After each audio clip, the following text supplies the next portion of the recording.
እንደምናመሻችሁ ሰላም ነው ሁሉም ሰው እግዚአብሔር ይመስገን ደህና ከረማችሁ ዛሬ ቆጠራ የለም አይዟችሁ እግዚአብሔር አምላካችን የተመሰገነ ይሁን በጣም ወንደርፉል አምልኮ ነው ጌታ ይባርካችሁ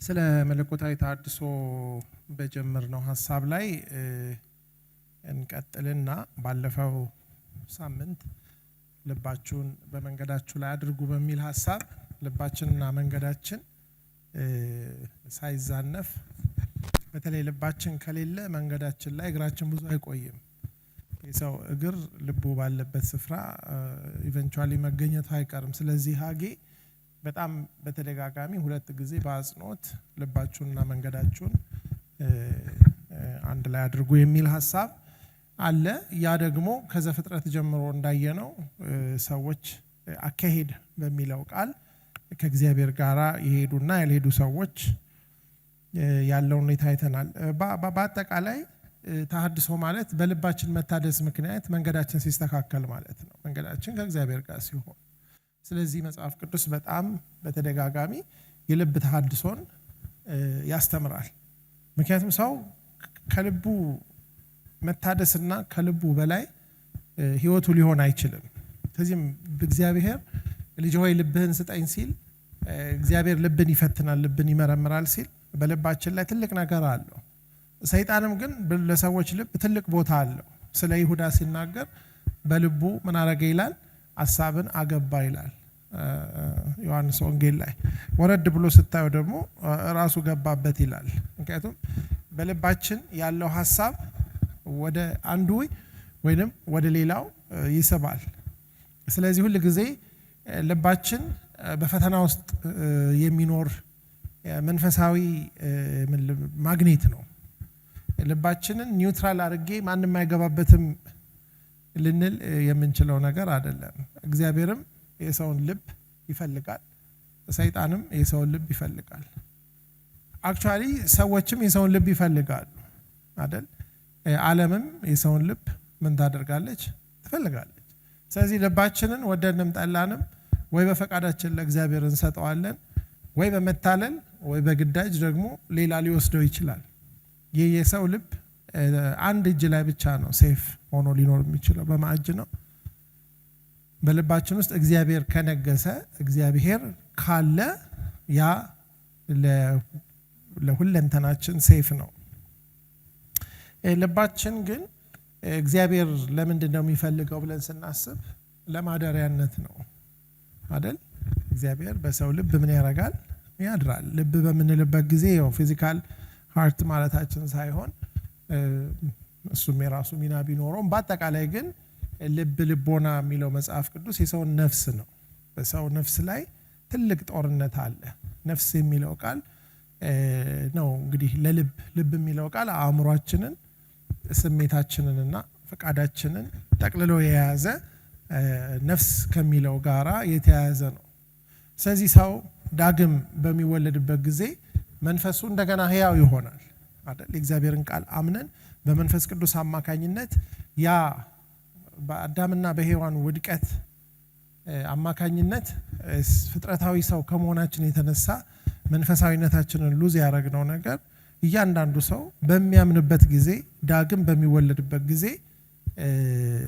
መንፈሱ ህያው ሆኖ እንደገና ይፈጠራል ወይም ደግሞ ትንሣኤን ያገኛል ወይም መወለድን ያገኛል ከዛ ግን ደቀ መዝሙርነት የሚለው ህይወት ግን ነፍስን እንደገና ነፍሴን መለሳት እንደሚል ወደ ነፍሳችሁ ጠባቂና አረኛ ምን ሆናችኋል ይላል ተመልሳችኋል እንደሚል እግዚአብሔር መንፈሳችንን ዳግም እንዲወለድ ካረገ በኋላ ነፍሳችንን ለመመለስ ግን ሂደት ነው ለዚህ ነው ደቀ መዝሙርነት ነው የሚባለው ደቀ መዝሙርነት ማለት የሰውን አእምሮ የሰውን ስሜት የሰውን ፈቃድ እግዚአብሔር በቃሉና በመንፈሱ በጸጋው አማካኝነት ምን የሚያደርግበት ሂደት ነው የሚሰራበት ሂደት ነው ይሄ አቋራጭ የለውም ለዚህ ነው አንዳንድ ጊዜ ሰዎች ድነው በእግዚአብሔር ቤትም ብዙ ቆይተው ጳውሎስ ለቆሮንቶስ ሰዎች እንደሚላቸው መንፈሳውያን እንደሆናችሁ ልናገራችሁ አልቻልኩም ይላቸዋል ግን ፍጥረታዊ ሰው ግን እንዳልሆኑ ያውቃል ፍጥረታዊ ሰው ናችሁ አላላቸው ለፍጥረታዊ ሰውማ የእግዚአብሔር ነገር ምንድነው ነው የሚላቸው? ሞኝነት ነው። እናንተ ግን ፍጥረታዊም አይደላችሁ መንፈሳዊም አይደላችሁም እና ዳግም ተወልዶ የማያድግ ሶስተኛ ሰው ሆኖ ይቀራል። ምንድነው ስጋውያን እንደመሆናችሁ ይላል። ለስጋ ያደረ መንፈሱ ዳግም ቢወለድም የነፍሱ እስረኛ ሆኖ የሚኖር ሰው። የነፍስ እስረኛ ማለት ምን ማለት ነው? የስሜት እስረኛ የሆነ በስሜታዊነት የሚኖር። አንዳንድ ሰው ስሜቱ ነው ዶሚናንት፣ ወይ ቁጣው ነው ወይ ኩርፊያው ነው። አንዳንድ ሰው የደስታውን ባሪያ ነው፣ ለደስታው ነው የሚኖረው። ለፕሌዠር የሚኖሩ ሰዎች አሉ። አንዳንድ ጊዜ የኔጌቲቭ ኢሞሽን ብቻ አይደለም። አንዳንድ ሰው ደግሞ የፍቃዱ ባሪያ ነው። በሁለት መንገድ ያንዳንድ ሰው ፍቃድ እንኳን ለሰው ለእግዚአብሔርም አይገዛም። በጣም ስታበርን ጠንካራ ፍቃድ ያላቸው ሰዎች አሉ። የሰውን ፍቃድ መግዛት ቀላል እንዳይመስላችሁ። ብዙ የሚወራው ስለ አእምሮ ነው እንጂ እንደውም በመንፈሳዊ ሕይወት በነፍስ ቋንቋ ደቀ መዝሙርነት ማለት አልቲሜትሊ ፍቃድን ለእግዚአብሔር መስጠት ነው። ያንዳንድ ሰው ፍቃድ ደግሞ ጳውሎስ ጢሞቴዎስ ላይ እንደሚናገረው ከመጣው ጋር ሁሉ የሚሄድ ፍቃድ ያለው ሰው አለ። ለአንዳንድ ሰው ፍቃድ እግዚአብሔር ደቀ መዝሙርነት ፍቃዱን ማስገዛት ወይም ደግሞ የልብ መሰበር የሚባለው የፍቃዱ ለእግዚአብሔር ፍቃድ ሰረንደር ማድረግ ነው። ያንዳንድ ሰው ፍቃድ ግን የመሰበር አይደለም፣ መሰባበሩ ነው ችግሩ። ለመጣው ሰው ለመጣው ትምህርት ሁሉ አብሮ ይሄዳል አይደለ?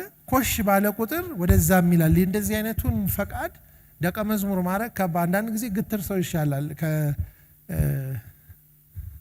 ገብቷቸዋል ስለምስቁ አንዳንድ አማርኛ ሲያጥረኝ እናንተ እንዲሁ ይገባቸዋል። ስለዚህ ደቀ መዝሙርነት ነፍስ የምንለው ይሄ ነው። በጣም አብስትራክሽን ውስጥ መግባት የለብን። ይሄ ሂደት ነው። ለዚህ እግዚአብሔር ፕሪስክራይብ ያደረገው አንደኛ በዚህ ቃል ነው የሚሰራው ደቀ መዝሙርነት። ለዚህ ነው ያዕቆብ በመልእክቱ ላይ በእውነት ቃል አስቦ ምን አደረገን ይላል? ወለደን ብሎ መቆም አይደለም የሚለው። ነፍሳችሁን ማዳን የሚችለውን ቅዱሱን ቃል በምን ይላል? በየዋህነት ምን አድርጉ ይላል? ተቀበሉ ይላል። አያችሁ፣ አሁን እነዚህ ነፍሳችሁን ማዳን የሚችለውን ማለት እኮ አልዳናችሁም ማለቱ አይደለም። ኦልሬዲ ተወልዳችኋል። ግን ደግሞ በመንፈስ ከተወለዳችሁ በኋላ ነፍሳችሁ ደግሞ ምን ማለት አለባት? መዳን አለባት። ከምን? ከስጋ ባርነት። ከምን? ከዓለም ባርነት። የሰው ነፍስ በጣም ብዙ ፈተና ያለባት ነገር ናት። ቅድም እንዳልኳችሁ ስለ ተሐድሶ በምናወራበት ጊዜ ስለ አክቲቪቲው አይደለም የምናወራው። እያንዳንዱን ነፍስ እግዚአብሔር ልክ መንፈሳችንን ባዳነበት ጸጋ ምንድነው መዳናችሁን በምን ፈጽሙ ይላል? በመንቀጥቀጥ ፈጽሙ ይላል እንዴ? መዳናችንን መፈጸም ማለት እኮ ጌታ ያልሰራው እኛ አዲስ የምንሰራው ነገር አለ ማለት አይደለም። ግን እግዚአብሔር ሁለንተናችንን ለማዳን የሰጠንን ጸጋ ልክ መንፈሳችንን ዳግም እንዲወለድ ሕያው እንዲሆን እንዳመንን በማመናችንም ቃሉን ሰምተን ታዘን አንድ ጊዜ ሞኝ ሆነን አይደል? እያንዳንዱ ሰው ለመዳን ቢያንስ አንዴ ሞኝ መሆን አለበት። ለምንድን ነው ሰው ሞኝ የሚሆነው? የእግዚአብሔር ሞኝነት ከሰው ጥበብ ምን ስለሚያደርግ ስለሚጠበብ። አንድ ጊዜ ደካማ መሆን አለበት እያንዳንዱ ሰው መዳን ከፈለገ። ለምን? የእግዚአብሔር ድካም ከሰው ብርታት ምን ስለሚያደርግ ይበረታል ይላል የእግዚአብሔር ቃል እኮ። ግን ያ ለመንፈሳችን ደህንነት የተጠቀምንበት እምነት ነፍሳችንንም ያድናል። አሁን ያንን እምነት አንዴ ብቻ ሳይሆን ኮንቲኒዩሊ ጻድቅ ግን በእምነቱ አይደለም የሚለው በምን ይኖራል ይላል? በህይወት ይኖራል። ስለዚህ አሁን ይሄንን የእግዚአብሔርን ቃል የምናነበው እምነት ቀስቃሽ ስለሆነ፣ እምነት መጋቢ ስለሆነ፣ ነፍስን ማዳን የሚችለው ብቸኛ ይሄ ነው። በሌላ መንገድ ሰው ነፍሱን ከኃጢአትም ከሰይጣንም ከዓለምም ከራሱም ሊያድን አይችልም። እግዚአብሔር አንድ ጊዜ እኛን ለማዳን ፈጽሞ ይሄንን ቃል ምን አድርጓል? ሰጥቷል። በእርግጥ የሰውን ነፍስ ደቀ መዝሙር ለማድረግ ዲሳይፕል ለማድረግ ወይንም ደግሞ ዲሳይፕል የሚለው ደቀ መዝሙር የሚሉ ሁለቱም አስቸጋሪ ቃሎች ናቸው። ዲሲፕሊን ለማድረግ ማለት ነው። በስርዓት ለማስኬድ ደቀ መዝሙርነት ማለት በስርዓት መኖር ማለት ነው። ስርዓቱ ምንድነው? መሪውን መስሎ መኖር ነው። አንድ ሰው እኮ ዲሳይፕል ነኝ ማለት ምን ማለት ነው? በተሰጠው ዲሲፕሊን እየኖርኩ ነው ማለት ነው። ዲሲፕሊን ደግሞ በወረትም አይመጣም፣ በክስተትም ደግሞ ድንገት እንደ ጸጋ ስጦታ ዲሲፕሊን ሰው ላይ አይወድቅም። ዲሲፕሊን ፔንፉል ነው። እንደው ዕብራውያን ላይ ቅጣት ነው የሚለው። ያው እኛ ቅጣት ስለምንወድ አተረጓጎማችንም ዲሲፕሊን ቅጣት ነው የምንለው። ቅጣት ለለመዱት ጥሩ ነው የሚለው ምንድነው? ዲሲፕሊን ለለመዱት ሰዎች ፍሬው ጥሩ ነው። እና ይሄ የዚህ ተሐድሶ ትምህርትን ስናስብ አንዳንድ ጊዜ መርዘሙን ብዙ አትጥሉት። በሂደት ውስጥ ጳውሎስ ለዕብራውያን እንደሚነግራቸው ከጊዜ የተነሳ አስተማሪዎች መሆን ሲገባቸው ማለት ያሳለፉት ጊዜ እንዲሁ ባክ ነው። አሁን እኛ በጌታ ቤት ብዙዎቻችን ብዙ አመታት ኖረናል አይደል? በጣም ሲሪየስ ሆነን ያደግንባቸው ሲዝኖች ነበሩ። እነዛ ሲዝኖች ጸጋውን ስለተቀበልን ለጸጋው ስለተገዛን አይደል? ሚንስ ኦፍ ግሬስ የሚባሉት የጸጋ መንገዶች የምንላቸው ቃሉን፣ ጸሎትን፣ ህብረትን አይደል እንዴ አገልግሎትን እግዚአብሔር የሰጠን ኃላፊነት ሲሪየስሊ በወሰድንበት ጊዜ ሁሉ ህይወታችን ምን ያደርጋል? ፍሎሪሽ ያደርጋል፣ ያድጋል፣ እልፍ ይላል። በነፍሳችን ላይ ያለውን ለውጥ እኛ ብቻ ሳይሆን ሰዎችም ደግሞ በጣም ብዙ የባከኑ ጊዜዎች አሉ አይደል? ስጋችን አድጎ እያረጀ እያየ ነው። ነፍሳችን ግን ምንም እዛው ፈቃቅ ሳትል ያለችበት ጊዜ አለ። ስለዚህ ዛፍ ለመትከል ከሁሉም የተሻለው ጊዜ የዛሬ 20 ዓመት ነበር ይባላል። ለምን? ዛሬ ዛፍ ስለሚሆን። ሁለተኛው የተሻለው ጊዜ ደግሞ መቼ ነው? ዛሬ ነው ይላሉ። ምክንያቱም በመሃል ያለው የባከነ ጊዜ። ስለዚህ አሁን እኛ እግዚአብሔር ይህንን እድል ስለሰጠን ለመታደስ ይሄ ሁሉ ጋራዥ ነው። እዚህ ሁሉ ውስጥ ሰው ገብቶ ቢታደስለት እግዚአብሔር ደስ ይለዋል። የሚታደስ ሰው ስለሌለ አይደለም ሰው የጠፋው፣ ዲሲፕሊን ፔንፉል ስለሆነ ነው። እውነት ነው አይደለም? እውነት ነው። አንድ ለምሳሌ በጣም ኃይለኛ ሚራክል የሚያደርግ ወይም ደግሞ ታምር የሚያሳይ ሰው ወይም ፈውስ የሚያደርግ ሰው ቢመጣ ሰዎች በቀላሉ ምን ያደርጋሉ? ይህን ቤት በጣም ባጭር ጊዜ ግቢውም ላይ በቃ ይችላል። ግን እንደዛ አይነት ነገሮች ነሰሰርሊ ነፍሳችን ላይ ብዙ ለውጥ አያመጡ። ግን ደግሞ እኛ ደግሞ ዲሲፕሊን ሆነን በጸጋው ውስጥ ካደግን እነዛ ነገሮች ደግሞ በመካከላችን መገለጣቸው ናቹራል ነው። እነሱ አያስፈልጉም ሳይሆን ኮዝ አይደሉም፣ ኢፌክት ናቸው፣ ፍሬ ናቸው እንጂ ዘር አይደሉም። ሰው በእግዚአብሔር ፊት ዲሲፕሊን ሆኖ ለመንፈስ ቅዱስ እና ለቃሉ አድሮ ያ እየሰራው ሲሄድ የጸጋ ስጦታዎች በመካከላችን በማይከለከልና በማይደበቅ መንገድ ይሰራል። ግን ያ እንዲሆን ሁሉ ጊዜም ዋጋ የሚከፍሉ ሰዎች አሉ። የትም ቦታ እነዚህ ነገሮች ጄኑዊንሊ የሚሰሩበት ቦታ ብትሄዱ ማንም ለመክፈል ፈቃደኛ ያልሆነውን ዋጋ የከፈሉ ሰዎች አሉ። በነፍሳቸው የተወራረዱ ሰዎች አሉ። ኦልዌይስ መድረክ ላይ ወጥተው አንዳንድ ሰዎችን ስታዩ እንደምታዩት አይደለም። እያንዳንዱ እግዚአብሔር ጄኑዊንሊ የሚያልፍበት ሰውና አገልግሎት ዋጋ የከፈለበት ሰው አለ። አሁን እግዚአብሔር ኢንቫይት የሚያደርገን ለዛ ነው።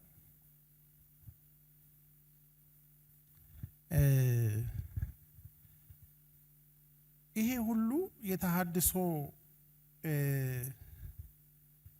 ግራንድ የሆነው ወይም ደግሞ ኮር የሆነው ዓላማ ምንድን ነው?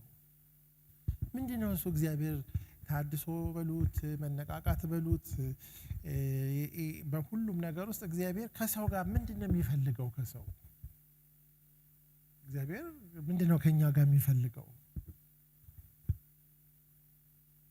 ደጋግሜ እንደምላችሁ እግዚአብሔር ምን እንደሚፈልግ መጀመሪያ ምን እንዳረገ ወይ መጨረሻ ምን እንደሚያደርግ ማወቅ ጠቃሚ ነው። በቃ እሱ ይነግረናል። እሺ በቃ ምንድነው የሚፈልገው ማወቅ ከፈለጋችሁ ራእይ 21 እና 22ን ማንበብ ነው። መጨረሻ ላይ የሆነው ነገር ነው የሚፈልገው። እሱን ማንም ሰው ሊያስቀረው አይችልም። እኛ ልንቀር እንችላለን እንጂ ነገሩ አይቀርም። ገብታችኋል? ምነው ነገር እኛ የመግባትና የመውጣት መብት አለን። ነገሩን ግን እግዚአብሔር ያደርገዋል። ከአሁንም በፊት ብዙ በሚሊዮን የሚቆጠሩ ሰዎች ለዛ ነገር ብቁ ሆነው ጆይን አድርገዋል።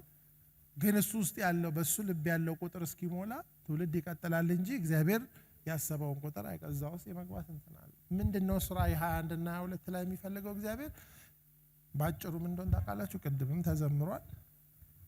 ከኛ ጋር ቤተኛ መሆን ነው የሚፈልገው። የእግዚአብሔር ማደሪያ ድንኳኑ ከሰዎች ጋር እንዲሆን ፊዚካል መቅደስ በማያስፈልገው ቀንና ሌሊት ቤተሰብ ሆነን እንድንኖር ነው የሚፈልገው። ግልጽ ነው አይደል እንዴ? አዲስ ሰማይ፣ አዲስ ምድር፣ አዲስ ከተማ አይደል? ከዛ እግዚአብሔር በቃ ያንን ቤተሰብ እየሰራ ነው። ይሄ ቤተሰብ መጀመሪያ ተፈጥሮ ነበር፣ ተጀምሮ ነበር፣ ግን የተደናቀፈ ፕሮጀክት ነው። ዘፍጥረት 1 እና 2 ላይ ብታዩት እግዚአብሔር የሚፈልገው ምሳሌ 8 ላይ እንደሚናገረው ተድላዬ በሰዎች ልጆች ነበር እንደሚለው ዘፍጥረት 1 እና 2 ላይ እንደምናየው እግዚአብሔር ከሰዎች ለሰዎች ዩኒክ የሆነ ባህሪ፣ ስለዚህ ከሰዎች ጋር እግዚአብሔር የሚገናኝበትን ከሰዎች ጋር ጊዜ የሚያሳልፍበትን ኤደን የሚባል የአትክልት ስፍራ ወይም ደግሞ የመኖሪያ ስፍራ የፈጠረው እግዚአብሔር ነው።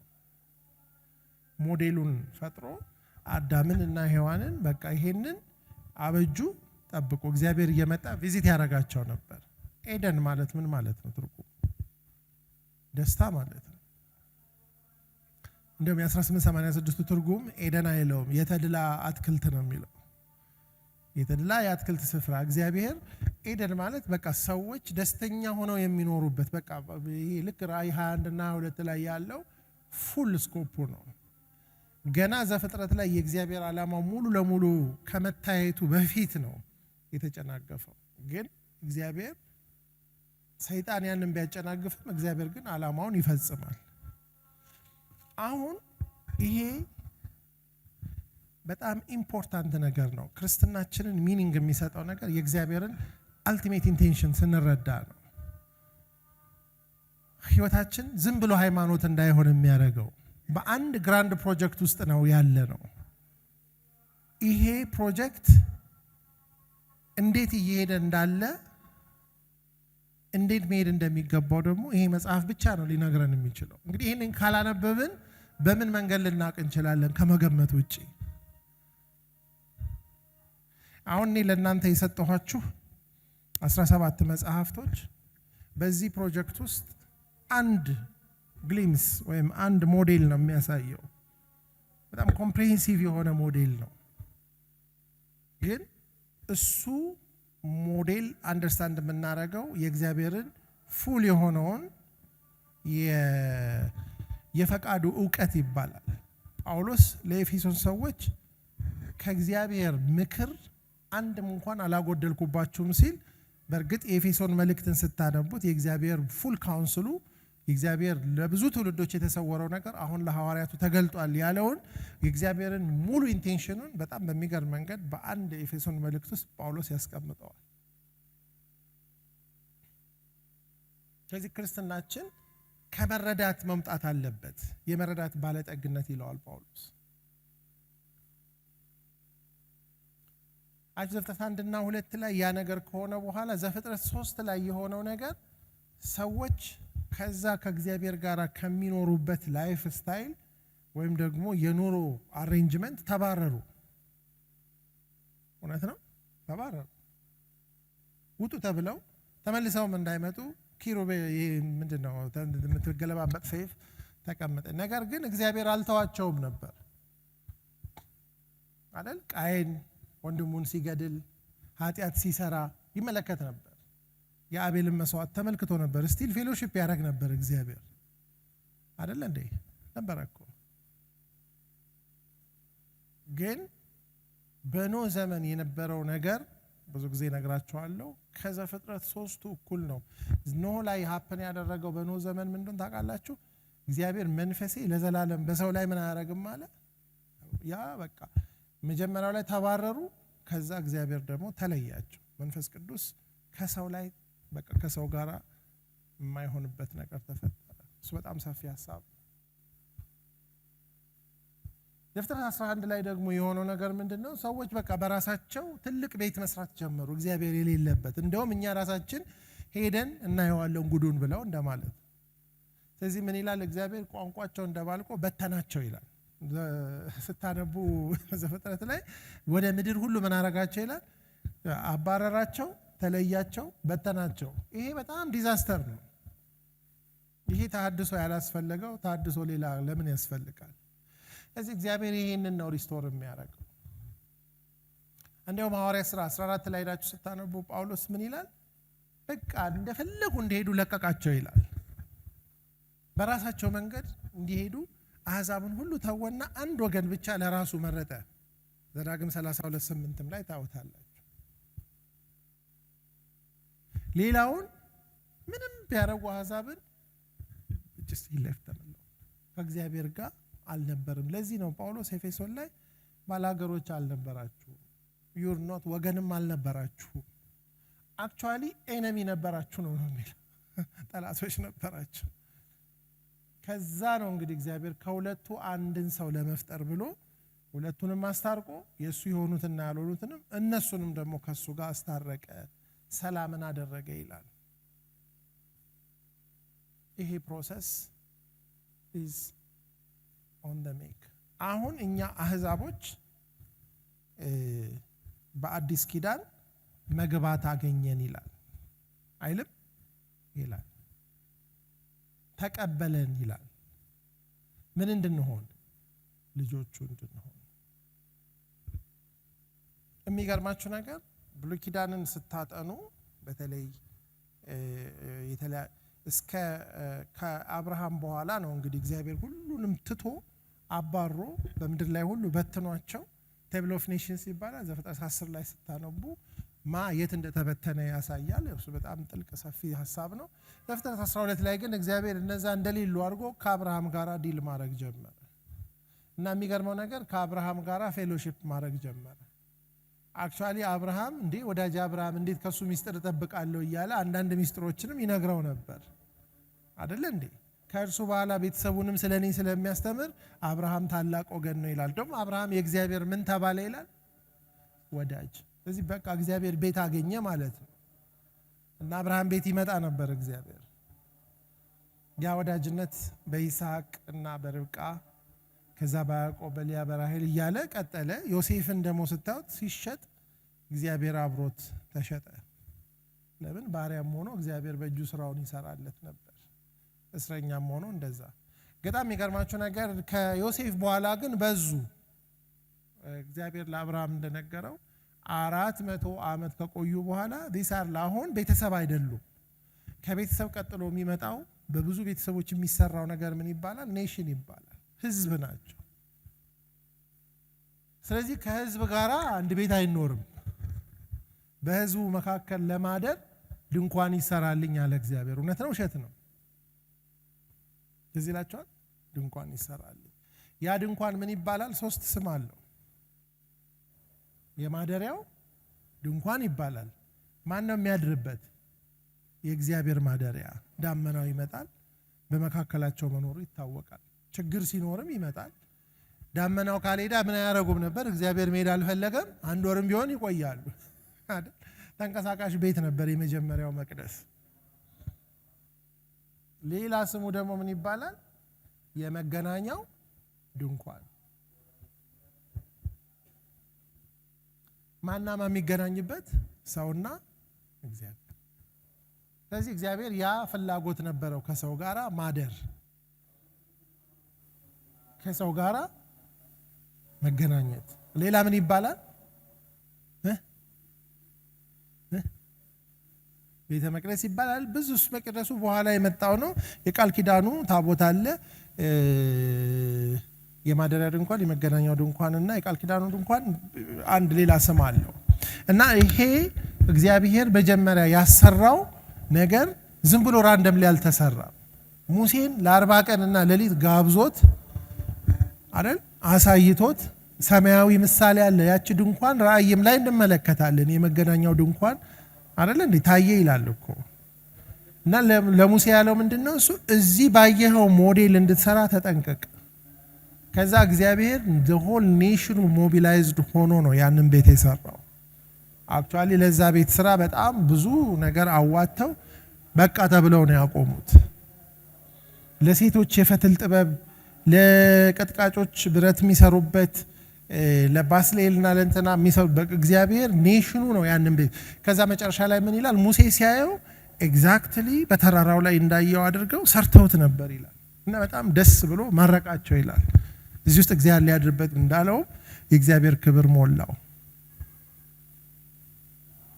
ከዛ በኋላ እግዚአብሔርና ሰውን የሚያገናኘው ነገር ድንኳን ውስጥ ደግሞ የእግዚአብሔር ክብር የሚያድርበት ታቦት ነበረ አይደል? ታቦት ውስጥ ደግሞ ምንድነው ያለው? አንድ ነገር ቃሉ ነበር። ቃሉ ሴንትራል ነበር። ክብሩም ያለው ቃሉ ላይ ነው።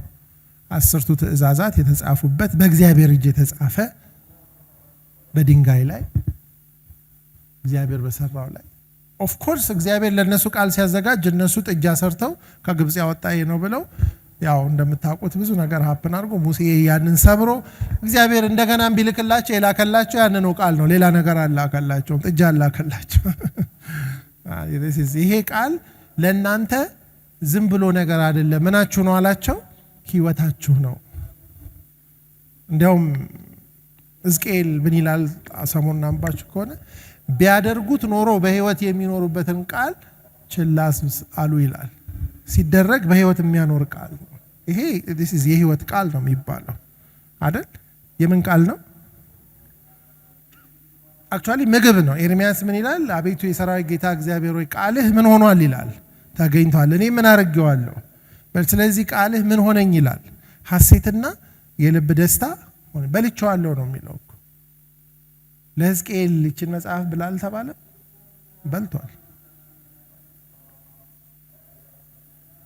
ግን የሚገርማችሁ ነገር እግዚአብሔር ከነሱ ጋር አድሮ እስከ ኢያሱ ዘመን ድረስ በጣም ጥሩ ነበር። መሳፍንት ላይ ተውት፣ የት እንዳለም አይታወቅም። በጣም ብዙ 400 ዓመት ተረሳ። እንደውም በኤሊ ዘመን ተማረከ። ያው ብዙ ነገሮች ሀፕን አረጉን የምታውቁት ነው። እና የገቡበት ዳርክነስ በጣም ጨለማ ነበር።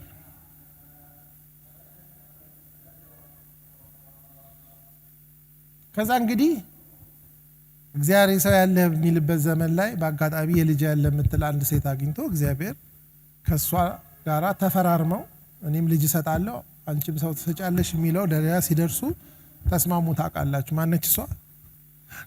ሳሙኤልን ሰጠች። ከእግዚአብሔር ለምኛለሁ ስትል እንግዲህ ሳሙኤል ነው እንደገና እንግዲህ ኔሽኑን ሪከቨር እንዲያደርግ ያደረገው። በሳሙኤል ያደረገው ነገር ምንድነው? እግዚአብሔርን እንደገና በመካከላቸው እንዲኖር። ኦፍ ኮርስ ከሳሙኤል ቀጥሎ የዳዊትንና የሰለሞንን መቅደስ እና ዘመን እናያለን። ያ የወርቃማ የሚባል የእስራኤል ዘመን ነበር። አሁን የማደሪያው ድንኳን ሳይሆን ዳዊት ለእግዚአብሔር ቤት መስራት ፈለገ። ስለዚህ ቤት ተሰራ ለእግዚአብሔር በሰለሞን አማካኝነት። ከሰለሞን በኋላ እንደምታዩት እነዚህ ሰዎች ምን የመሰለ ቤት እግዚአብሔር እዛም ቤት ላይ ክብሩን ለቆ ዳመና ወርዶ እሳት ወርዶበት እዚህ ቤት ላይ በቃ እኖራለሁ ብሎ ተስፋ ሰጥቶ እግዚአብሔር ግን ሰዎቹም የሆኑ አይደሉም። ለሚቀጥለው 400 ፕላስ ይርስ እርስ በርሳቸውም ተከፋፈሉ። መጨረሻ ላይ ሕዝቅኤል ላይ እንደምታዩት ኤርሚያስ ላይ እንደምታዩት ይህንን ቤት አበላሹት። እግዚአብሔር ክብሩ ለቆ ሄደ ይላል ሕዝቅኤል።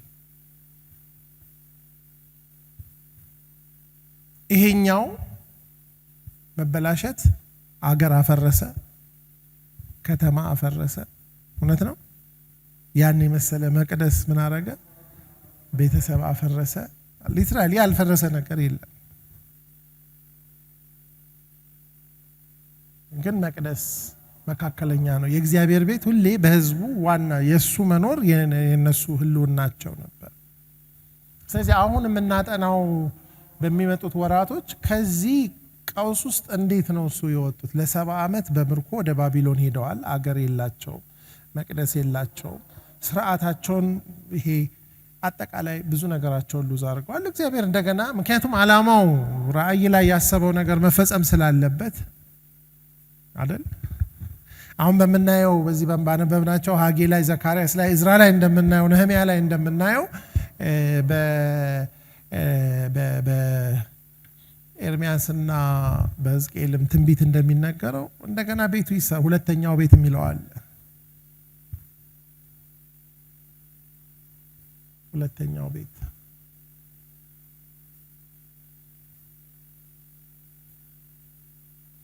ስለዚህ አሁን እኛ ስለ ተሐድሶ ስናወራ የእግዚአብሔርን ቤት ስለማደስ ከእግዚአብሔር ጋር ያለንን ፌሎሺፕ፣ ህይወት፣ ግንኙነት ከእርሱ ጋር ያለንን አረማመድ ነው የምናድሰው። እሱም በምናደስበት ጊዜ እግዚአብሔር ለእያንዳንዳችን የተለያዩ ነገሮችን በህይወታችን ውስጥ በማምጣት ያ ተሐድሶ ይሆናል። እንግዲህ ሁለተኛው ቤትም ተሰርቷል። የሁለተኛው ቤት ክብር ከመጀመሪያው ቤት ክብር ምን ያደርጋል ይላል? ይበልጣል ይላል። የሚበልጥበት ምክንያት በእርግጥ የሰለሞንን መቅደስ ጫፉ ላይ አይደርስም። ሁለተኛው ቤት አክቹአሊ ዕዝራ ላይ ስታነቡ ሰው ያለቅስ ነበር፣ አንዳንዱ ደግሞ ወጣቱ ደግሞ ይደሰት ነበር። ወጣቱ ቤት አይቶ ስለማያውቅ የእግዚአብሔር ቤት በመሰራቱ ደስተኛ ነበር። የሰለሞንን ቤት ያዩ ሰዎች ግን ቤቱን አይተው እየያሉ ለምን ያውን ቤት ሊሆን ነው? ግን ብናላቸው ሐጌ የዚህኛው ቤት ክብር ከመጀመሪያው ቤት ክብር ምን ያደርጋል አለ። ለምን? በመጀመሪያው ቤት ውስጥ የጸለየው ሰለሞን ነው። በሁለተኛው ቤት ግን የሚገለጠው ማን ነው? ክርስቶስ ነው።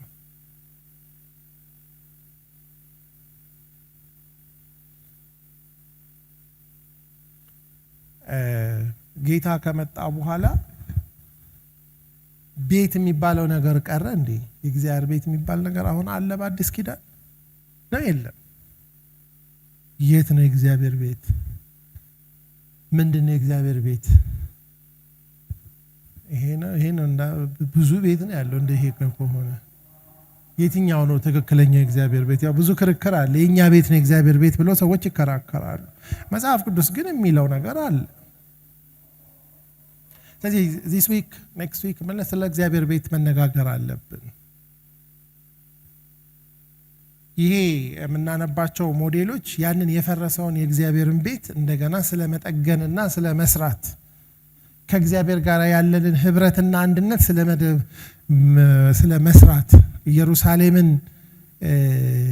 እግዚአብሔር በመካከላችን የሚኖርበትን ነገር ምንድነው የፈረሰውን ቅጥር፣ የተቃጠለውን በር፣ የተጎሳቆለውን ህዝብ ስለማደስ ነው የሚያወራው።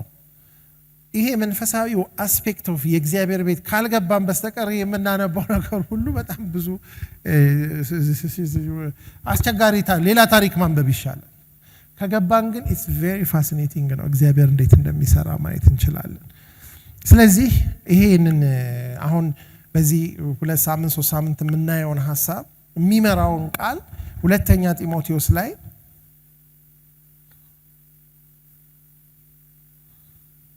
አንደኛ ጢሞቴዎስ ምዕራፍ 3 ቁጥር 14 እስከ 16 ያለውን እናነባለን።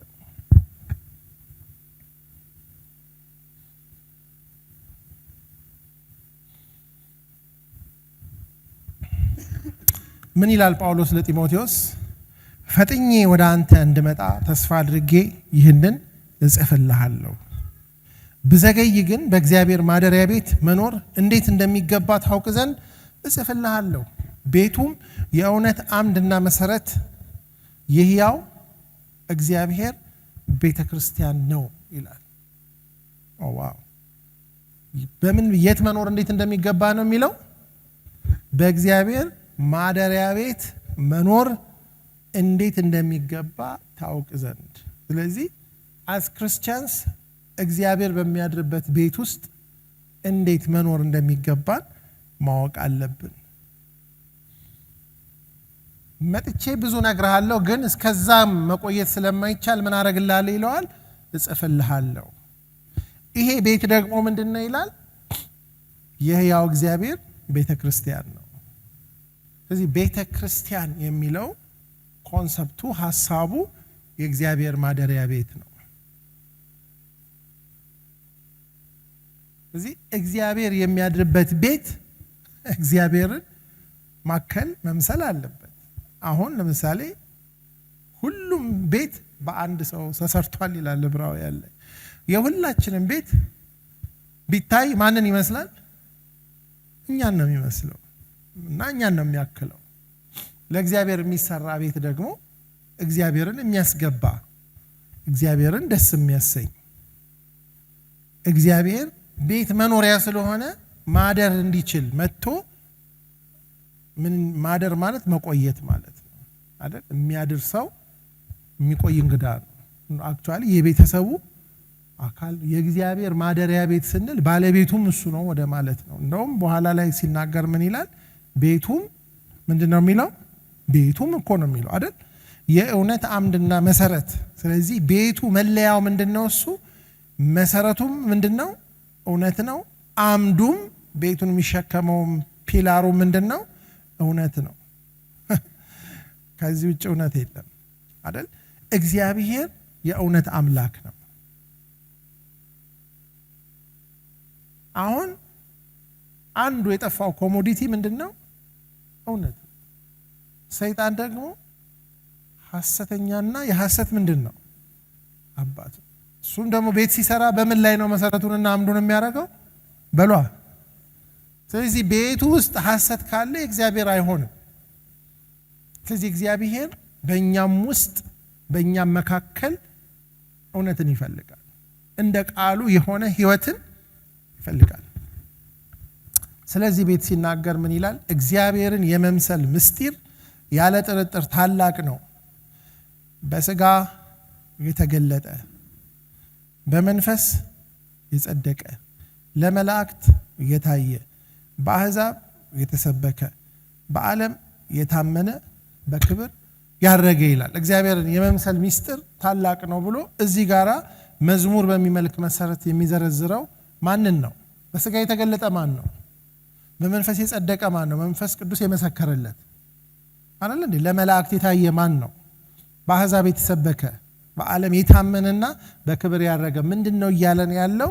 እግዚአብሔር የሚፈልገው ቤት ሞዴሉን ኦልሬዲ ሰጥቶ ሄዷል። ማን ነው? የእግዚአብሔር ሙሉ ክብሩ የክብሩ መንጸባረቅ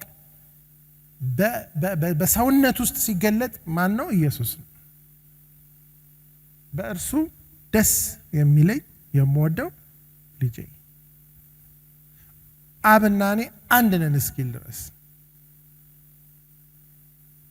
ስለዚህ እግዚአብሔር አሁን የሚፈልገው የሰለሞንን መቅደስ አይነት እንድንሰራለት አይደለም።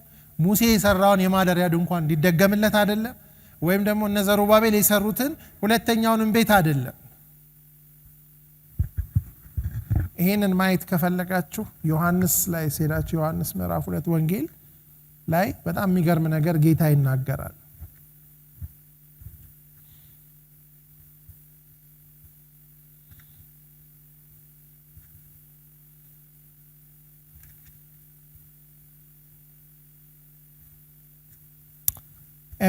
ከ13 ጀምሮ ላንብብላችሁ ወይም እናንብብ።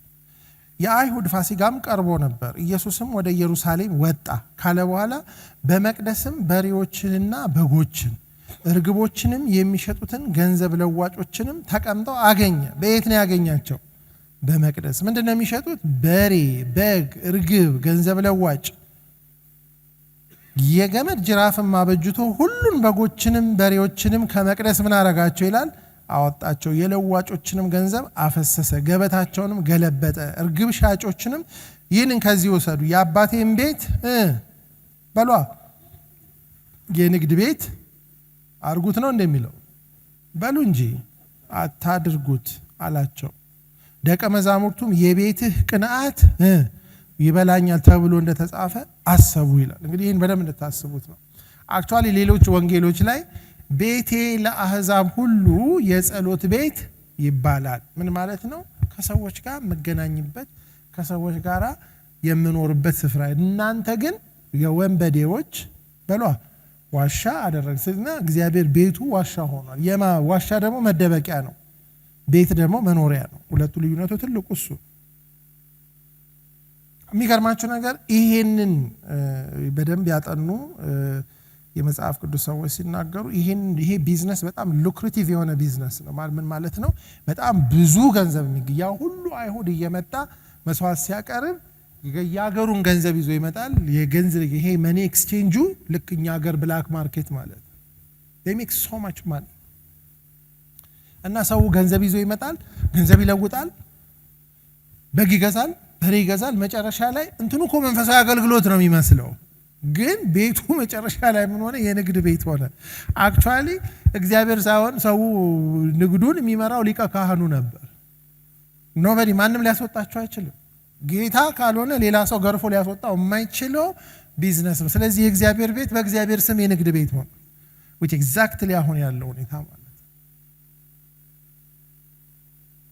እሱ ራሱ ጅራፍ አነሳ።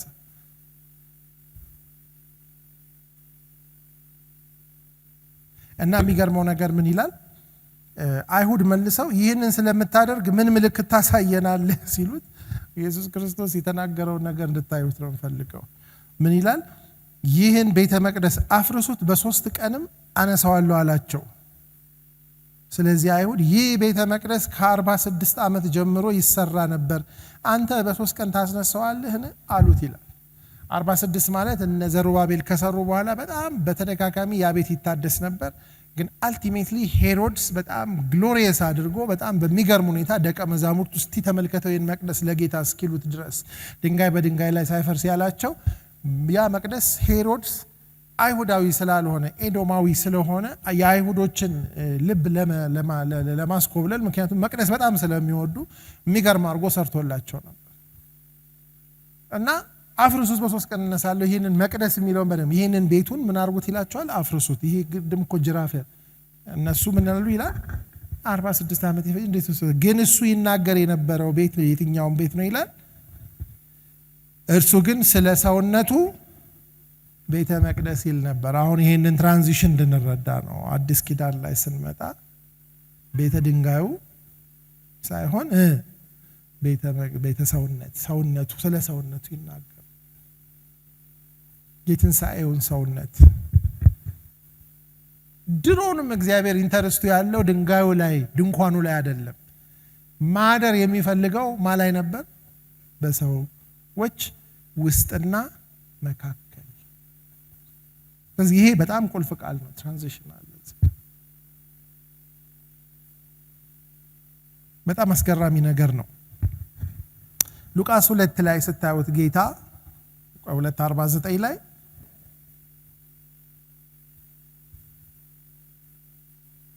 አክቹአሊ ከ41 ጀምሮ ስታዩት ወላጆቹ በየዓመቱ በፋሲካ በዓል ወደ ኢየሩሳሌም ይወጡ ነበር። የ12 ዓመትም ልጅ በሆነ ጊዜ እንደ በዓሉ ስርዓት ወደ ኢየሩሳሌም ወጡ። ቀኖቹን ከተፈጸሙ በኋላ ሲመለሱ ብላቴናው ኢየሱስ በኢየሩሳሌም ቀርቶ ነበር። ዮሴፍና እናቱም አላወቁም ነበር። ከመንገደኞቹ ጋር የነበረ ስለመሰላቸው የአንድ ቀን መንገድ ከዘመዶቻቸው ከሚያውቃቸውም ዘንድ ፈለጉት።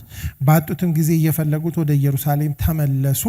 ከ3 ቀንም በኋላ በመምህራን መካከል ተቀምጦ ሲሰማቸው ሲጠይቃቸውን የታገኙት ይላል? በመቅደስ አገኙት። የሰሙትም ሁሉ በማስተዋሉና በመልሱ ተገረሙ። ባዩትም ጊዜ ተገረሙ። እናቱም ልጄ ሆይ ለምን እንደዚህ አደረክብን? እነሆ አባትህና እኔ እየተጨነቅን ስንፈልግህ ነበር አለችው። እርሱ ስለምን ፈለጋችሁኝ? በአባቴ ቤት እሆን ዘንድ እንዲገባኝ አታላወቃችሁምን አላቸው። እነርሱም የተናገራቸውን ነገር አላስተዋሉም። ከእነርሱ ጋር ወርዶ ወደ ናዝሬት መጣ፣ ይታዘዝላቸውም ነበር እያለ ይቀጥላል። በጣም አስገራሚው ነገር በአባቴ ቤት እሆን ዘንድ ማለት እነሱ በየዓመቱ እንደሚደረገው ለስርዓቱ ሁሉም አይሁዳዊ የሆነ ከእግዚአብሔር ጋር መተያየት አለበት። በዓመት አንድ ጊዜ ይሄዳሉ። እሱ ግን የአባቱን ቤት የሚያይበት እይታ እንደ መኖሪያ ነው። እንዴ ለምን ተጨነቃችሁ? ለምን ፈለጋችሁ? ለምን ሌላ ቦታ ሄዳችሁ? ከፈለጋችሁኝ የት ነው የምታገኙኝ? አባቴ ቤት ቼክ ሳታረጉ ሌላ ቦታ እና በፍጹም ሊያስተውሉት አልቻሉም። አሁን ይሄ ነው እንግዲህ ያስቀናው ጅራፍ ያስነሳው። በዚህ ከልጅነቱ ጀምሮ ይሄን ቤት የሚያየው እንደማ ቤት ነው? እንደ አባቱ ቤት ነው። ብዙ ሰው እኮ የእግዚአብሔርን ቤት እንደ አባቱ ቤት አያይ። ብዙዎቻችን እኮ እንደ ራሳችን ቤት ብናየው የእግዚአብሔርን ቤት እኮ ብዙ ነገር ማድረግ እንችላለን። አንችልም? በሏ እንችላለን። ከነሱ የሚለየው ለዓመት በዓል የሚመጣበት ቤት አይደለም። ይሄ ከሌላ ቦታ ከሌለ እዛ ነው ያለው እና ለዚህ ቤት ያለው የቤት ቅንዓት ይበላኛል የሚለው ሐሳብ ቤቱ የአባቴ ነው ብሎ ስለሚያስብ ግን አሁን እዚህ ዮሐንስ 2 ላይ ያለው ሐሳብ ከተነሳ በኋላ ነው አስተዋሉ የሚለው ከጌታ ተነስቶ ብዙ ነገር ሲያስቡ ለካ እያዩት ያ የብሉይ ኪዳን ሞዴሉ በመቅደስና በድንኳን የነበረው ነገር እግዚአብሔር ወደ ኦሪጂናል ኢንቴንሽኑ ኦሬዲ ምን አድርጎታል መልሶታል ለምን መንፈሱ እንደገና ወደ ሰዎች ተመለሰ አይደለ እንዴ በጣም በሚገርም ሲምቦሊክ በሆነ መንገድ እኮ ነው መንፈሱ የተመለሰው ያንን ግንብ ሲሰሩ በድብልቅልቅ ቋንቋ የተበተኑትን ሰዎች እኮ መንፈሱ ሲመጣ እኮ በተለያየ ቋንቋ በአንድ ልብ ነበሩ አይደለ እንዴ መከፋፈል ሳይሆን ዩኒቲ የተፈጠረበት ቋንቋዎቹ አልነበሩም ችግሮቹ ልባቸው ትክክል ስላልሆነ በቋንቋ ተከፋፈሉ እዚህ ጋር ግን ልባቸው ትክክል ስለነበረ በብዙ ቋንቋ አንድ ሆኑ ገብቶቻል የምለው ነገር ጥያቄ ያለው ልባቸው ጋር ነው እንጂ ቋንቋዎቹ ጋር አይደለም ይሄ በጣም ትልቅ ኢምፕሊኬሽን ያለው ነገር ነው መንፈስ ቅዱስ ሲወርድ የእግዚአብሔር መንፈስ በመካከላቸው በእያንዳንዳቸው ላይ ሲሆን በብዙ ቋንቋ እናገራቸው ግን የልብ መከፋፈል አልነበረም የልብ መከፋፈል ብቻ የለም ሳይሆን ልባቸውን ከእግዚአብሔር ጋር የሰመረ ነበረ ያንን የባቢሎንን ግንብ እንደሰሩት ሳይሆን እነዚህ የሚሰሩት ግን የእግዚአብሔርን ማደሪያ ቤተክርስቲያን ነው የዛለታ መንፈስ ቅዱስ የወረደ ለታ ቤት ተሰራ ቤተክርስቲያን ተወለደች ጳውሎስ ለጢሞቴዎስ የእግዚአብሔር ማደሪያ ቤት ያላት ቤተክርስቲያን ምን ሆነች በሏ ተወለደች this is amazing እና እግዚአብሔር ያለውን ሴንስ ኦፍ ሂውመር እንድታዩ ነው የምፈልገው እዛ ቦታ ላይ አመፀኛ ስለነበሩ በብዙ ቋንቋ መግባባት አቅቷቸው የሚጀምሩትን ስራ ጥለው ተበተኑ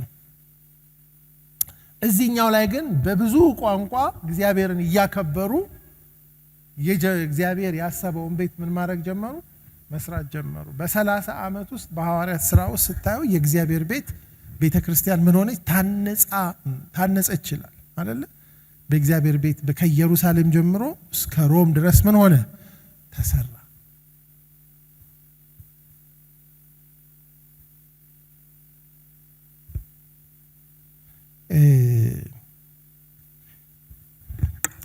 ለሪፈረንስ እንዲሆናችሁ ማቴዎስ 21:13 ላይ ቤቴ የጸሎት ቤት ትባላለች እናንተ የወንበዴዎች ዋሻ ያደረጋችሁት የሚለው እዛ ጋር ነው ያለው የጸሎት ቤት ትባላለች የሚለው ኢሳይያስ 56:7 ላይ ነው ያለው ቤቴ ለአሕዛብ ሁሉ የጸሎት ቤት ትባላለች ያችን ቃል ጌታ የጠቀሰበት ምክንያት ምንድነው የአሕዛብ ኳርተር የሚባላል እስራኤሎችን እግዚአብሔር አንዱ የጠራቸው ዮናስ እምቢ ያለውን እንደ ሲምቦል ልትወስዱት ትችላላችሁ ለአሕዛብ ሁሉ ምስክር እንዲሆኑለት ነው አሕዛቦች እግዚአብሔርን ቢፈልጉ አይከለከሉ አሕዛቦች የሚጸልዩበትን ቦታውን ምን አረጉት መነገጃ አረጉት ስለዚህ አሕዛቦች መተው መጸለያ ቦታ የላቸው ቤቴ ለአሕዛብ ሁሉ የጸሎት ቦታ ትባላለች እናንተ ግን ምን አረጋችሁት ይላል የወንበዴዎች ዋሻ አደረጋችሁት የወንበዴዎች ዋሻ ያደረጋችሁት የሚለው ደግሞ ኤርሚያስ 7:11 ላይ ነው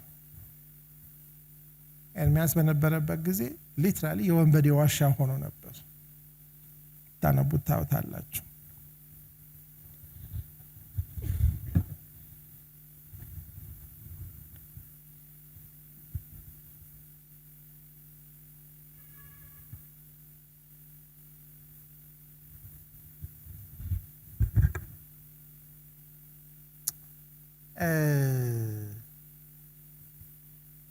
የእግዚአብሔር ቤት የሚለው ሐሳብ የሚለው ቃል መጽሐፍ ቅዱስ ላይ ለመጀመሪያ ጊዜ መቼ እንደተባለ ታውቃላችሁ የእግዚአብሔር ቤት የሚለው ሐሳብ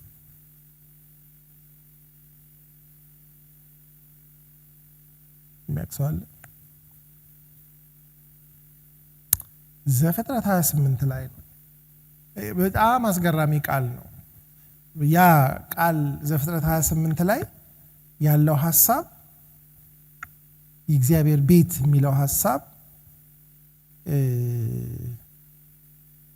ዘፍጥረት 28 ላይ ታሪኩ እንደምታውቁት የሁለት ወንድማማቾች ወግ ነው። ከአብርሃም የመጣው በረከት ያለ ብዙ ችግር እና ያለ ብዙ ግርግር ወደ ይስሐቅ ነው የተላለፈው። ከይስሐቅ የነበረው በረከት ግን ብዙ ጠብ ነበረበት። የብኩርና ጠብ እና የበረከት ጠብ ነበረበት።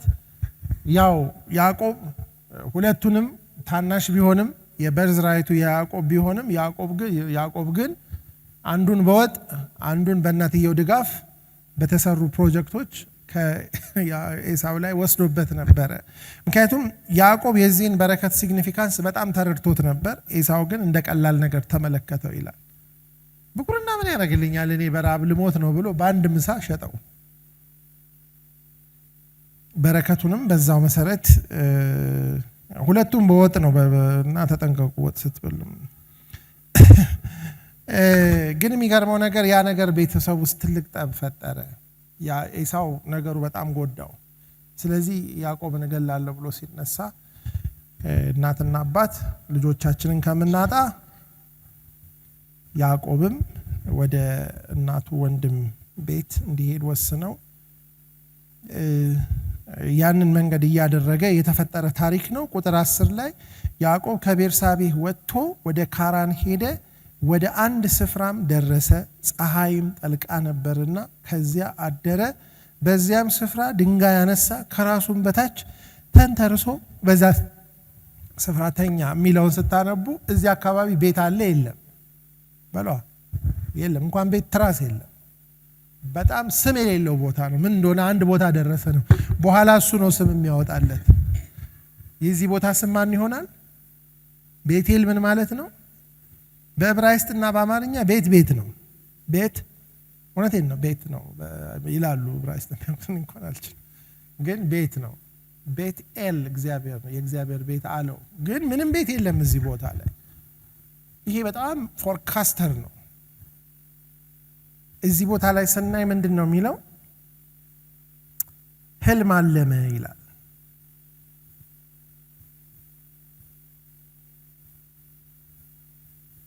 መሰላል በምድር ላይ ተተክሎ ራሱም ወደ ሰማይ ደርሶ እነሆም የእግዚአብሔር መላእክት ይወጡበትና ይወርዱበት ነበር። እነሆም እግዚአብሔር በላይ ቆሞበት ነበር። እንዲህም አለ፣ የአባት የአብርሃም አምላክ የይስሐቅም አምላክ እግዚአብሔር ነኝ። ይህችን አንተ የተኛህባትን ምድር ለአንተ ለዘርህ እሰጣለሁ። እንደ ምድር አሸዋ ይሆናል ዘርህ። እስከ ምዕራብ እስከ ምስራቅ እስከ ሰሜን እስከ ደቡብ ትስፋፋለህ። የምድር አሕዛብ ሁሉ በአንተ በዘርህ ክርስቶስ ይባረካሉ። እነሆም እኔ ካንተ ጋር ነኝ፣ በምትሄድበት መንገድ ሁሉ እጠብቅሃለሁ፣ ወደዚህ ምድር እመልስሃለሁ፣ የነገርኩህንም እስካደርግልህ ድረስ አልተውህምና። ያዕቆብም ከእንቅልፉ ተነሳ፣ በእውነት እግዚአብሔር በዚህ ስፍራ ነው፣ እኔም አላወቅኩም ነበር አለ። ፈራ፣ እንዲህም አለ፣ ይህ ስፍራ እንዴት ያስፈራ! ይህ ስፍራ የእግዚአብሔር ቤት ነው እንጂ ሌላ አይደለም። ይህ የሰማይ ደጅ ነው። ያንን ቦታ የእግዚአብሔር ቤት ያስባለው ነገር nothing else የማመገኘት ነው። እግዚአብሔር በዚህ ስፍራ ነው። ሳላስበው ለካ ሰው ቤት ነው የገባው። የእግዚአብሔር ቤት ይኸውላችሁ፣ የፈለገ ነገር ቢኖር እግዚአብሔር ከሌለ የእግዚአብሔር ቤት አይደለም። የእግዚአብሔር ቤቱን የእግዚአብሔር የሚያደርገው የእግዚአብሔር መገኘት ነው። እንኳን ለሰውም እኮ አሁን የነዘኪ ቤት ነው የነ ሰላም ቤት ነው ስንል እነሱ መኖር አለባቸው። እነሱ ከለቀቁት በኋላ እኮ የነሱ ቤት ይሆናል እንዴ?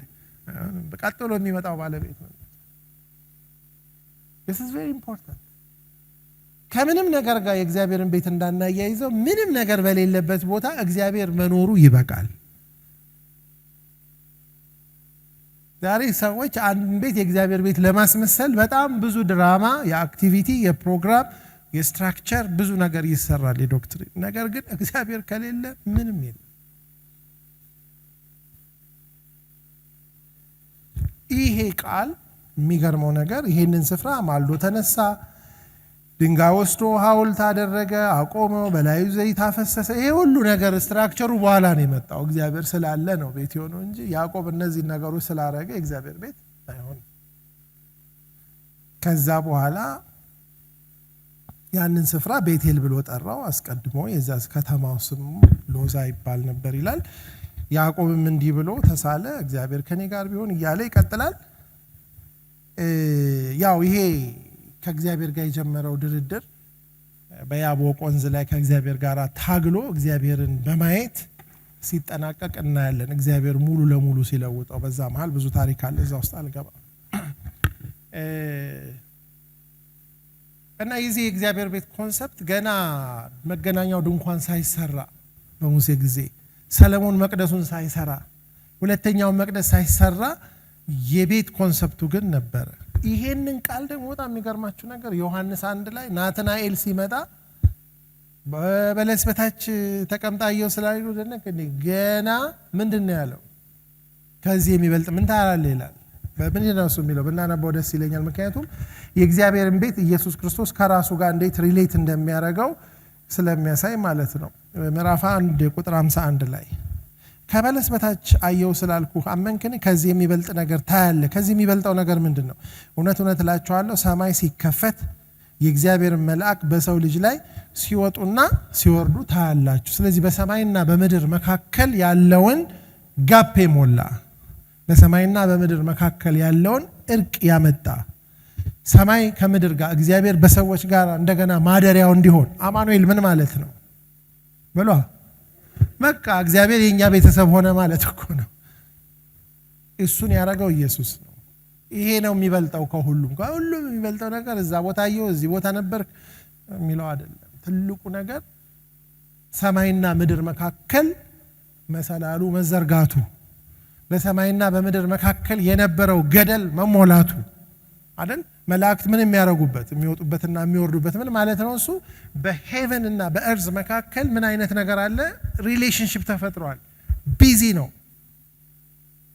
አይታችሁ ከሆነ መጽሐፍ ቅዱስ ላይ ኮንሲስተንትሊ የምታዩት እግዚአብሔር በሚገለጥባቸው ጉብኝት በሚያደርግበት ጊዜ ኤንጀልስ ቢዚ ይሆናል። ይመጣ የመላእክት ጉብኝት ይበዛል አይደል? ሁሉ ጊዜ በሙሴም ጊዜ ስታዩ፣ በኢያሱም ጊዜ ስታዩ፣ በዳዊት ጊዜ ስታዩ፣ በተለይ ደግሞ በጌታ መወለድ አካባቢና በሐዋርያት ስራ ላይ ኤንጀልስ አር ምን ቢዚ ናቸው። ሰዎችን ምን ያረጋሉ? ኢንስትራክት ያረጋሉ፣ ሚኒስተር ያረጋሉ። ይሄ በጣም አስገራሚ ነገር ነው። መላእክት ሲወጡበትና ሲወርዱበት ማለት ነው። እሱ ሰማይ ሲከፈትና እግዚአብሔር ለምሳሌ አሁን እነዘኪያ እንደ ተጠቅሚባቸዋል ቤት አለ አይደል? እናንተ ስንት ነው ባለፈ ያላችሁ? 32 የቤት አገልጋዮች አሏችሁ። ስንት ነው? 1 2 ነው አይደል? ደግሞ አንዳንድ ቤት አለ 3፣ አንዳንድ ቤት 20፣ አንዳንድ ቤት ስንት አለ? ቤተ መንግስት ስትሄዱ በዛ እያለ ይሄዳል። እግዚአብሔር ደግሞ ትልቅ ስለሆነ በእልፍ የሚጠቁ መላእክት አሉ። ምን ልላችሁ ነው? ቤት ውስጥ አገልጋዮችም አሉ። እንትኑ እንድናየው ነው። ኑሮ አለ፣ አክቲቪቲ አለ። እና ያዕቆብ ያየው ነገር ምንድነው? እዚህ ምድረ በዳ ላይ በጣም ቢዚ የሆነ ነገር አለ። እግዚአብሔር ምን እያደረገ እንደሆነ መላእክት ምን ያደረጉ ነበር? ቢዚ። ምክንያቱም ልክ ሄቨን ሲዘጋ የእግዚአብሔርን ያክል አክቲቪቲ ነው የሚኖረው። ምክንያቱም የሚገለገለው ማን ስለሆነ? እግዚአብሔር ስለሆነ። እኛ እኮ አናይም እንጂ እግዚአብሔር ፕሬዘንሱ ሲመጣ እኮ ኤንጀልስ አካባቢውን ምን ያደርጉታል? ጌታ ኢየሱስ ክርስቶስ ሲወለድ አንድ መልአክ ነው እንደ ወረደው። ለእረኞቹ የተገለጡ ስንት መላእክት ነው? ድንገትም ስንት መልአክ ነው የሚለው? ብዙ መላእክት ማለት ከአንዱ መልአክ ጋር አብረው ተገለጡ እየዘመሩ። ሌላው እኮ ስላላየን ነው እንጂ a lot of things happen። በጣም የሚገርማችሁ ነገር ኢያሱ ላይ እኮ ለኢያሱ የተገለጠለት የእግዚአብሔር መልአክ ነኝ ብሎ ለኢያሱ የተገለጠ እኮ አንተ ከኛ ወገን ነህ ከጠላቶቻችን ሲለው ምንድነው ያለው? አይደለም እኔ የእግዚአብሔር ሰራዊት አለቃ ሆኜ መጣሁ። ምን ማለት ነው? አብሮት ምን አለ ማለት ነው? ሰራዊት አለ። እሱን ደግሞ አሁን አርኪኦሎጂካሊ የኢያሪኮ ፍርስራሽ ሲገኝ እንዳለ በእጅ ተገፍቶ ወደ ውስጥ እንደወደቀ ነው ያገኙት። እነሱ ጮሁ እንጂ አልገፉትም። ከነርሱ ጋር አብሮ ሌሎች ይሄ ኤልሳ ለዛ ልጅ የሶሪያ ሰራዊት ከቦት እያለ ምን እንዳለ ትዝ ይላችኋል? ከእኛ ጋር ያሉት በሏ ከነርሱ ጋር ከነሱ አይደለም ነው ከነርሱ ጋር ካሉት እነሱም ጋር ሌሎች አሉ። ከዛ ምን ተራራውን ሙሉ የእሳት ፈረስና ሰረገሎች ምን አድርገውት ነበር ይላል። ለአንድ ኤልሳ ማለት ነው። እግዚአብሔር በሚያድርበት ስፍራ የእግዚአብሔር ሰራዊት ይሰፍራል። እግዚአብሔርን በሚፈራው ሰው ዙሪያ ምንድነው የሚለው እግዚአብሔር ቃል? የእግዚአብሔር መላእክት ምን ያደርጋሉ ነው የሚለው? ይሰፍራሉ። ይሄ ምንድነው? የእግዚአብሔር ቤት አክብረን እንድናይ እግዚአብሔር በሚገኝበት ስፍራ የእግዚአብሔር ሰራዊት ይኖራል።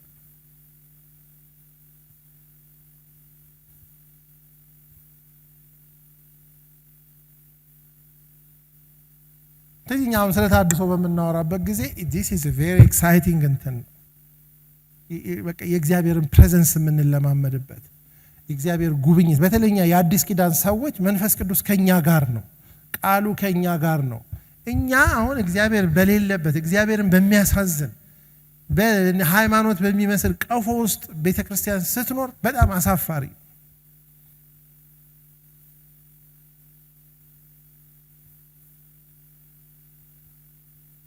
ግልጽ ነው። በዚህ የእግዚአብሔር ቤት የሚለው ኮንሰፕት ያዕቆብ ላይ ያለው በጣም ፕሮፋውንድ የሆነ ነገር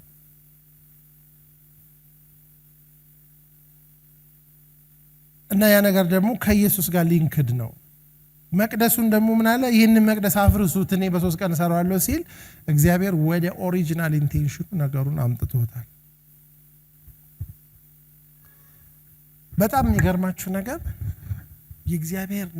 የእግዚአብሔር ቤት ነገር ሌላ በጣም የገባው ሰው ዳዊት ነው። ዳዊት መዝሙር 23ን ስታነቡ እረኛው ነው ሲዘምር እግዚአብሔር እረኛዬ ነው አይደል? የሚያሳጣኝም የለም፣ በለመለመ መስክ ያሳድረኛል፣ በዕረፍት ውኃ ዘንድ ይመራኛል፣ ነፍሴ መለሳት፣ ስለ ስሙ በጽድቅ እያለ መጨረሻ ላይ ምሕረትና ቸርነቱ ምን ያደርጉኛል በሏ ይከተሉኛል ብሎ በምንድን ነው የሚጨርሰው መዝሙሩን? በእግዚአብሔር እሱ እኮ ጫካ ውስጥ ነው በግ ሲጠብቅ የሚኖር። እኔ የምኖረው በዘላለም በእግዚአብሔር ቤት ሆነ አደርጋለሁ እኖራለሁ ብቻ አይደለም። መዝሙር 27ን ስታነቡ እግዚአብሔርን አንዲት ነገር ለመንኩት እርሷንም መዝሙሩን ወደ ላይ ስታነቡ ሳይቀባ ነው። ዳዊት ገና እረኛ ሆኖ እንደውም ወደ ብላችሁ መዝሙሩን ስታነቡት ይላል እናትና አባቴ ረሱኝ ጌታ ግን ማለት ይሄ ልጅ አንድ ነገር ብቻ አይደለም የሚያስፈልገው። ሲጀመር ስንት ነገር ያስፈልገዋል። ብዙ ሳይቀባ ነው የዘመረው። ሲቀባም እኮ ና ተቀባ ተብሎ አይደለም የተቀባ። ሰው ሁሉ እናትና አባቴ ረሱኝ የሚለው እኮ ለመዝሙር ማሳመሪያ የተጻፈ አይደለም። አንዳንድ ቆይ እስቲ ወገኖችን ልብ እንዴት ልንካው ተብሎ ግጥም ውስጥ የሚገቡ ነገሮች አሉ። ኖ ሳሙኤል እኮ ሊቀባ ሲመጣ እኮ ሊትራሊ ተረስቷል። አልተረሳም። ሁሉም ካለፉ በኋላ እግዚአብሔር ሁሉም አልፈልግም አለ። ሳሙኤል ሌላ ልጅ የለም እንዴ ሲል ብለው የምር ረስተውት ነበር። ለዛ ነገር አልተጠበ ጌታ ግን ምን አደረገኝ ይላል እና የዳዊት አንድ ልመናው ምንድን ነበረች? በእግዚአብሔር ቤት እኖር ዘንድ ብቻ አይደለም። ቤቱ ዝም ብዬ ለመኖር አይደለም። እግዚአብሔርን ደስ የሚያሰኘውን አይ ዘንድ የ56ቱ ትርጉም እግዚአብሔር ደስ የሚለውን ነገር ይመስላል። መደበኛው ትርጉም ላይ ስታዩ ደስታ የሚሰጠውን ራሱን እግዚአብሔርን ያለ ብዙ ኢንተርፌረንስ ትኩር ብዬ ማየት እንድችል ማለት እዚህ ቤት ውስጥ የሚፈልገው ሌላውን ኮተት አይደል። ማን ነው የሚፈልገው? ራሱን እግዚአብሔርን ቤት ውስጥ ሆኜ እንደው ይሄንን በጣም አስደማሚና አስገራሚ የሆነውን እግዚአብሔርን በደንብ ማየት እንድችል መደበኛ ትርጉም ነው አይደል ፓስተር? መዝሙር 27 አለ እኔ ያልኩት እኔ ለማሳመር እንዳልሆነ በዛው ፓስተሩ ልክ ነው ብለዋል። ግን ቃሉ ቢነበብ ጥሩ ነው መሰል። እየጨረስኩ ነው፣ ረዝሞባቸዋል መሰል።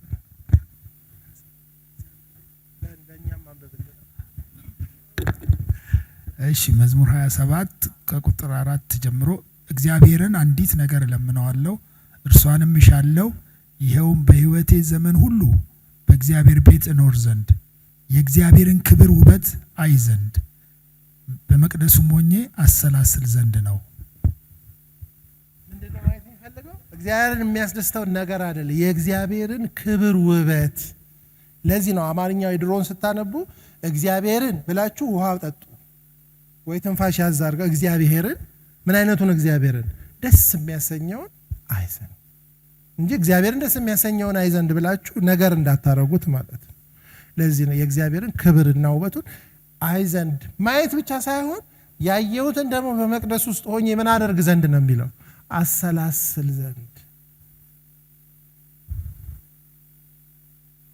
በቀኝ ነው ፈልገዋል። ግን ልጁ ብዙ ነገር ያስፈልገው ነበር። በጣም የሚገርማቸው ነገር እግዚአብሔርን የሚፈልጉ ከመልካም ነገር ንጉስነቱም አልቀረበት፣ ሁሉንም ነገር እግዚአብሔር ሰጠው። ለምን? የእግዚአብሔርን ሀሳብ ማገልገል የሚፈልግ ሰው ስለሆነ። የነገስታት ሁሉ ስታንዳርድ ሆነ። ለዚህ ነው ምን ይላል? ወደ እግዚአብሔር ቤት እንሂድ ባሉኝ ጊዜ ምን ያለኝ ይላል? ደስ አለኝ ይላል። እና በኃጢአን ድንኳን ብዙ ጊዜ ከመቀመጥ በእግዚአብሔር ደጅ ምን አንዲት ቀን እንደውም ደጅ መጣል ይሻላል አለ። አሁን ስንት ሰው ነው እዚህ ቢጣል የሚሻለው? አሁን ቤተ መንግስት መሄድ ይሻላል እዚህ ትጣል ቢባል ሰው የት ሄድብኛል ነው የምንለው። ግን ያ የት ሄድብኛል ነበር መባል ያለበት። ያው ታውቃላችሁ እናንተ። እና መዝሙር 22:1 ላይ ወደ እግዚአብሔር ቤት እንሂድ ባሉኝ ጊዜ ምን ይላል? ደስ። እዚያው ነው ደስ የሚለው።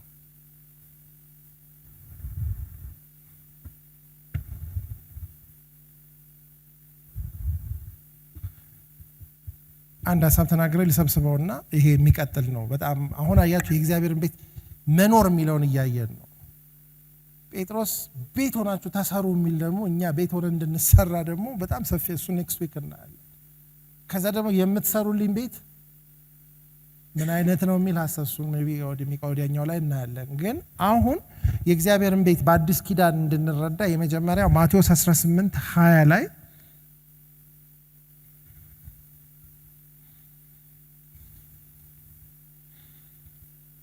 ያው በጣም የምናውቀው የምንጠቅሰው ቃል ነው።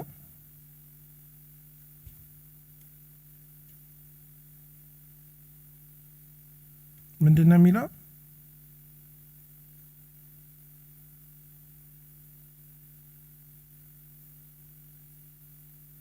ሁለት ወይንም ሶስት በስሜ በሚሰበሰቡበት በዚያ በመካከላቸው እሆናለሁ። ይሄ አንደኛው የእግዚአብሔር ቤት በመካከላችን ነው።